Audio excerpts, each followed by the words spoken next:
Vesselam. Rrethja asaj burie, cilës i fryet që formë të brinit, është sa madhësia e saj në sa toka dhe qielli. Dhe ai kryet përpjet syt nga arshi i Allahut dhe pret kur i jepet urdhri me frye.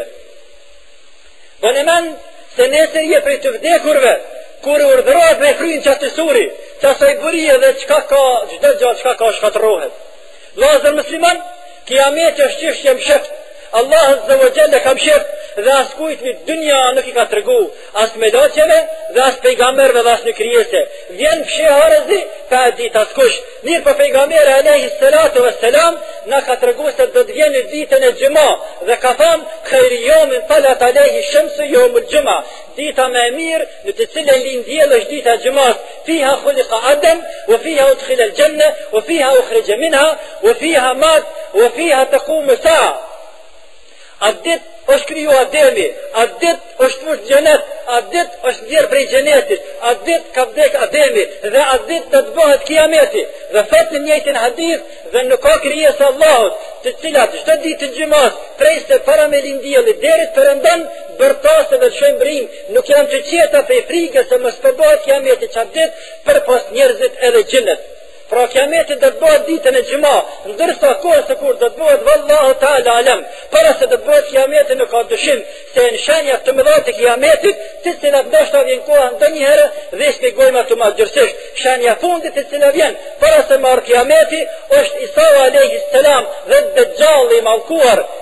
Dhe çështar në hadith muslimanët kërkojnë nga Isa alayhi salam për me liftu me hik qafet Dejjall dhe Isa e lip Dejjallin derisa ta gjen dhe shkatron dhe kështu që njerëzia pastaj jetojnë edhe pa kohë dhe qenë Allahu azza wa jall një erë të butë të këndshme dhe nuk lënë musliman shtyr tokës i cili thot la ilaha illallah e që nuk e merrat musliman sa që ka në hadith edhe nëse është brenda në shpellë futet ajo erë dhe i hyn frimarrje në organet e frimarrjes dhe vdes krejt kush e ka një zerre sa një grimc iman zemrën e vetë dhe mbesin që fort nuk mbetet fytyr tokës njeri që thot Allah, Allah që adhuron Zotin hak dhe jetojnë edhe një 7 vjet mas faj situate dhe vjen momenti i kiametit. Thot Allah azza wa jall wa nufikha fi s-sur fasaiqa man fi s-samawati wal ard thumma nufikha fihi ukhra fa idha hum qiyamun yanzurun.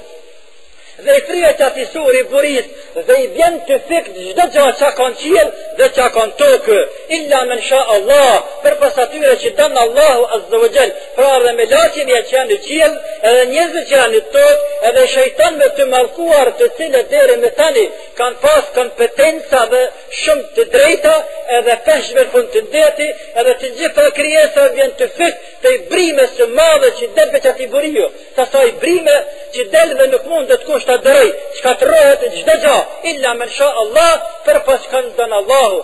Dhe këtu ka thonë ulemaja është për qëllim disa melaqe, e që në kryetyre Gjebraili, e Mikaili, e Israfili dhe Azraili melaqe cila u amër shpirtat njerëzve. Dhe shkatërrohet çdo gjë. Dhe Allahu azza wa jall e pyet melaqen e vdekjes, kush mbeti? Dhe Allahu e din më mirë.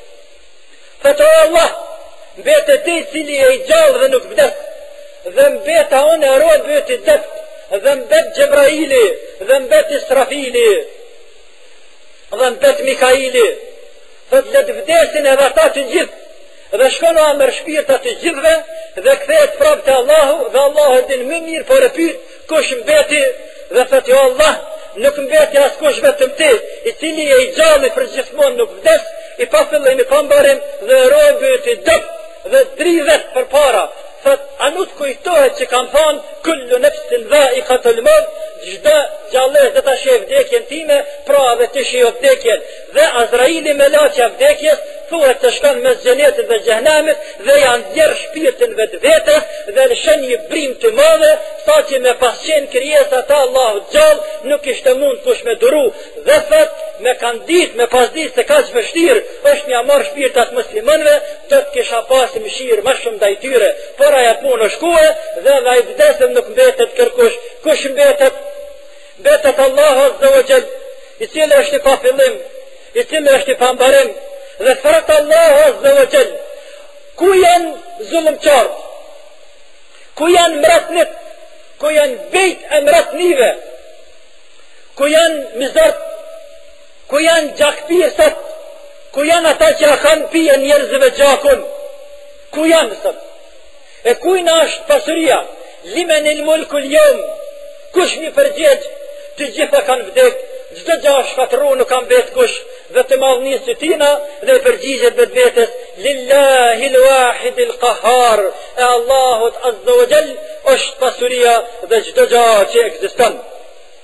Pastaj qëndrojnë njerëzit sa qëndrojnë dikunja 40 ditë, dhe lëshon Allahu azza wa jall një shi, po jo shi që shastat shiu janë, por shi në formë të ujit të mashkullit që del. Dhe e vadit e mbush që atë tokë që janë njerëzit në ta, e aje tokë nuk është kjo tokë, po është tokë tjetër. Dhe mbas 40 ditë Allahu azza wa jall e ringjall Israfilin me laçën të cilën e ka ngarku me fryrën e surit, dhe i thot fryje dhe një herë kësaj burie, wa nufikha fihi ukhra fa idha hum qiyamun yanzurun, dhe i fryjet atina dhe një herë, dhe kur të gjithë njerëzit qohen ngritën në kam, për për që ati shiu që vjen njerëzit rritën mbërë ku janë, rritën në formën e vërtet, pejgamberi alayhi salatu wassalam ka thonë se çdo pjesë e trupit të njeriut ka albet, çdo është për pas bishti njeriut, që është naza e fundit mrapa që themi ne, ajo në kalbet dhe prej sajna kur vjen që ata uj e vadit dhe bihet trupi njeriut në dhe, para se me ringjall Allah Israfilin dhe para se me frisurit. Në mënyrë që kur të frisurit Israfili alayhi salam, trupat dhe që futë shpirti mrana dhe të gjithë dalin për jashta. Dhe pavarësisht ata eshna, gjithsisht ata bishta të njerëzve kanë bet, as kanë bet, sepse mundet me thonë dikush, mirë ka njeri cili shduket në qiell, e ka tjetër që hajnë ngërsirat, dhe ka tjetër që fundoset në deti, dhe nuk ju mbetet as një pjesë e eshtrave gjallë, se çka të bëhet me ta, ne i themi që shka thonë Allah azza wa jall, ejna ma të kuni, ya'tibikum Allahu gjemia, inna Allah ala kulli shay'in qadir, ku dhe që t'jeni ju, Allah do t'ju sjell juve. Ku do që t'jeni në qefshën qiell, e qefshën tokë, e qefshë hi, e ku do që t'jesh, do t'ju sjell dhe të ringjall dhe të t'ju bashkon edhe një herë.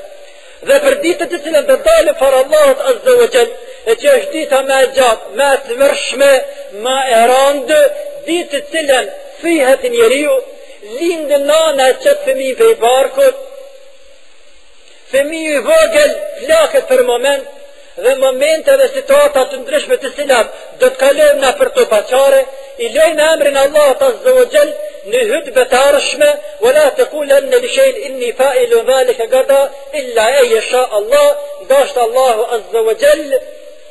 واستغفر الله لي ولكم فاستغفروه إنه هو الغفور الرحيم.